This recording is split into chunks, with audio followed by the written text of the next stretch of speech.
Hey there, my name is Marissa Carpio. I'm an actor, writer, and producer based in Brooklyn, New York, and these are my quarantine diaries. Never Have I Ever, brilliant show. Please watch it. It's just love it. It's just so fun.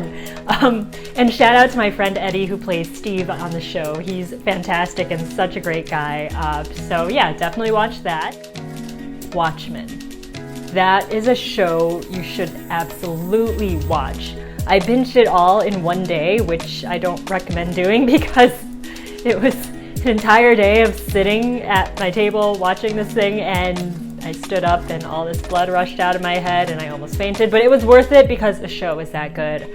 Everything about it is so perfect. It's nominated for multiple Emmys. Just please watch Watchmen if you're able to.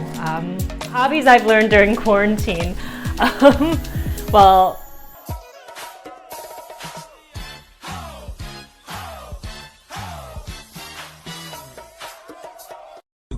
interior crocodile alligator. I drive a Chevrolet movie theater. Interior crocodile alligator. Well, I've given up on styling my hair, so that's one thing. I've also given up on wearing real bras, so sports bras have been my thing. Questions. The theme is first. First movie I ever remember seeing, The Little Mermaid. I loved it. Had a VHS tape, because that's how old I am. Watched it over and over again and sang the songs every chance I had.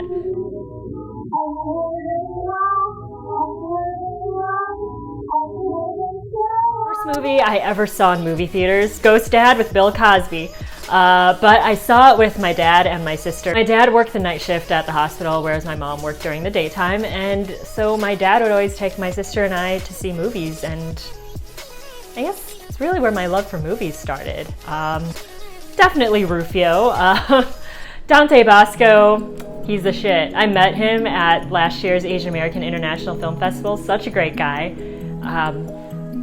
The first time I saw brown women on screen was West Side Story. My grandfather brought home a VHS tape when I was 8 or 9, and I watched this, and I was just like, these are, I mean, okay, yeah, the characters are Puerto Rican, and some of the actors weren't Puerto Rican who were portraying those characters, but to see people on screen celebrating their culture, it just, for me, changed everything. First theater show I saw was a production of Les Mis that came to Chicago. That's when I fell in love with theater. I mean, I was 5 years old at the time and didn't really understand what was going on, but just remember seeing everything on stage was so grand, and I just remember feeling something. That combined with all the movies I watched just really made me fall in love with storytelling. And then I saw West Side Story and I realized I could be a part of the storytelling. That movie really changed everything for me. Titanic. How could you not love that movie? I know it's like basic, everyone loves it, but how could you not love it? Just watching that on screen, everything's so epic, and wow, that's really so much craft and time and love went into making that movie, you can tell, and it just, it's a classic. Requiem for a Dream. Super intense movie. For me at the time, that movie dared to go there, and that inspired me. It's just, that's what I wanted to do. I don't have any other words. Buffy the Vampire Slayer.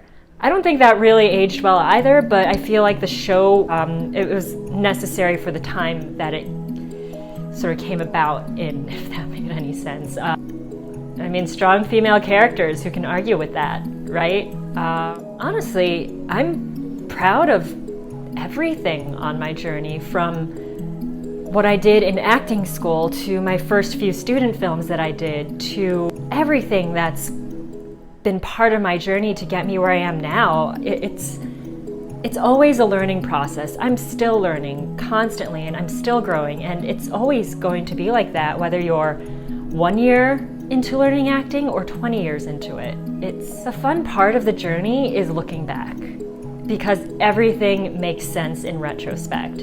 You see how all the pieces came together to bring you where you are now. and it's really beautiful when you see it that way.